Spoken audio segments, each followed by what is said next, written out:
বিসমিল্লাহির রহমানির রহিম। আসসালামু আলাইকুম প্রিয় শিক্ষার্থী। তোমরা যারা এসএসসি 2026 সালে পরীক্ষা দিবা, এইচএসসি পরীক্ষা দিবা, তো তোমাদের জন্য ত্রিকোণমিতি থেকে মোস্ট ইম্পর্ট্যান্ট 5টা সংক্ষিপ্ত প্রশ্ন কিন্তু আমি এখানে রেখেছি এবং এটাকে তোমরা এমসিকিউ প্লাস হচ্ছে ব্রিফ কোশ্চেন হিসাবে ধরতে পারো, ঠিক আছে? তো এটা হচ্ছে ব্রিফ কোশ্চেন, যেটা হচ্ছে 2 মার্কের জন্য আসে, এবং এমসিকিউ এটা কিন্তু 1 মার্কের জন্য ধরতে পারো। তো এই টাইপের প্রশ্ন কিন্তু এগুলো সবই বোর্ডের প্রশ্ন এবং বোর্ডে এসেছে বিগত সালে। তো আমরা এইগুলো কিভাবে সলিউশন করা যায় তোমাদের শেখাবো, ঠিক আছে? তো তোমরা একটু ভালো করে দেখে নেবা, খুবই খুবই গুরুত্বপূর্ণ কিন্তু এই 5টা প্রশ্ন, খুবই সিরিয়াস প্রশ্ন এগুলা। এবং এই কটা থেকে ইনশাল্লাহ এই টাইপের প্রশ্ন তোমাদের এবারও পরীক্ষায় থাকবে। তো তোমাদের এগুলো খুবই সুন্দরভাবে সলিউশন কিভাবে তোমরা করতে পারো সেই বিষয়টা নিয়ে আমি আজকে আলোচনা করব। তো আমরা যদি একটু দেখি যে প্রথম যে প্রশ্নটা রয়েছে সেটা হচ্ছে 1 নম্বরে রয়েছে, সেটা হচ্ছে 1 + cot² ডিভাইডেড বাই হচ্ছে 1 - cos² ইকুয়াল টু হচ্ছে জিজ্ঞাসা চিহ্ন, অর্থাৎ মান থাকবে এরকম 4টা। তো আমি এখানে অপশান রাখি নাই, যেহেতু আমি সলিউশন দেখাবো বেসিকভাবে। তো এটা পড়ছে কিন্তু ঢাকা বোর্ড 2025-এ এসেছে এই প্রশ্নটা ঢাকা বোর্ডে। তো 1 + cot² ডিভাইডেড বাই হচ্ছে 1 - cos²। তো আমরা এই ধরনের প্রশ্ন যখন আসবে তখন কিন্তু আমরা এখান থেকে একটা সূত্র অ্যাপ্লাই করতে পারবো, সেটা হচ্ছে আমরা এখান থেকে জানি আমাদের একটা সূত্র। তোমাদের এই ধরনের ম্যাথ পড়তে হলে তোমাদের কিছু কিছু সূত্র মুখস্থ রাখতে হবে, যেমনটা আমরা জানি যে কোসেক² ইকুয়াল টু হচ্ছে আমরা জানি 1 + হচ্ছে cot²। ওকে, cot²।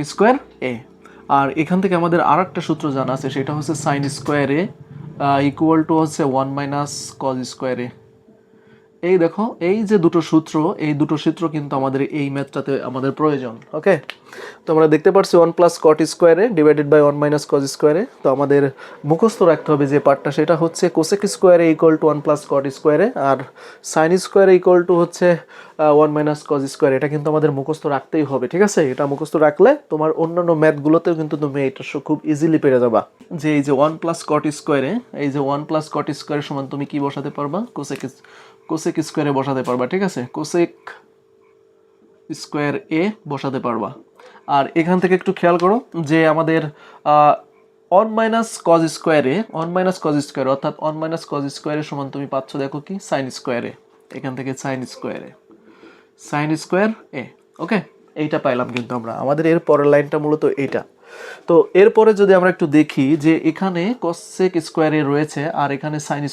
তো আমাদের এখান থেকে কিন্তু আরও একটা সূত্র লাগবে, সেটা হচ্ছে আমাদের মুখস্থ রয়েছে, সেটা যে sin² ইকুয়াল টু আমরা জানি 1/cosec²। cosec²। দেখো এখানে আরও একটা সূত্র কিন্তু আমাদের প্রয়োজন হচ্ছে। তাহলে আমাদের একটা মনে রাখতে হবে যে sin² ইকুয়াল টু হচ্ছে 1/cosec²। ওকে, তাহলে আমরা যদি এইটা একটু দেখি, তাহলে আমরা এই sin² বদলেতে আমরা বসাতে পারি 1/cosec²। তাহলে আমরা এখান থেকে পাই হচ্ছে cosec² তো উপরে একটা রয়েছে, আর নিচে sin² জন্যই মূলত আমরা বসাতে পারবো হচ্ছে 1/cosec²। ওকে, এখান থেকে যদি আমরা একটু খেয়াল করি যে এটা আমাদের লবের অংশ আর এটা হচ্ছে হরের অংশ, যদি বিবেচনা করি তাহলে আমাদের এটা হচ্ছে cosec²। আর এই মেন ভাগটা কিন্তু আমাদের ইনটু হয়ে গেল। অ্যান্ড আমরা জানি যে লব বাই হর যদি মেন ভাগের নিচে থাকে তাহলে আমাদের যে হরটা থাকে সেটা সর্বোচ্চ উপরে চলে যায় cosec²। আর এই যে 1টা কিন্তু আসলে নিচে থাকে, তো এটা 1 দিলেও চলে, না দিলেও চলে। তো আমরা দেখতে পারছি যে cosec² অ্যান্ড cosec² এটাও লবের অংশ, এটাও লবের অংশ, কারণ আমাদের দেখো এর তলে মনে মনে 1 আছে। তাই আমাদের 1 যদি এখান থেকে আমরা বিবেচনা না করি তাহলে আমাদের এখান থেকে দেখো এই cosec² অ্যান্ড cosec² গুণ করলে আমরা পাবো হচ্ছে পাওয়ার পর। এখানে গুণে থাকলে আমরা জানি যে হয়, পাওয়ার পর যোগ হয়, কারণ তোমরা জানো একটা সূচকের একটা সূত্র ছিল আমাদের, সেটা হচ্ছে এখান থেকে যদি আমরা দেখি যে এরকম a⁴m ইন্টু হচ্ছে a⁴n, ঠিক আছে? তো এই সূত্রটা আমাদের ব্যবহার করা শিখতে হবে। যেমনটা দেখো, চলক যদি একই থাকে এবং গুণে থাকে তখন একটি চলক কমন নিয়ে কিন্তু পাওয়ার যোগ হয়, যেমনটা এরকম a কমন এবং পাওয়ার যোগ m+n।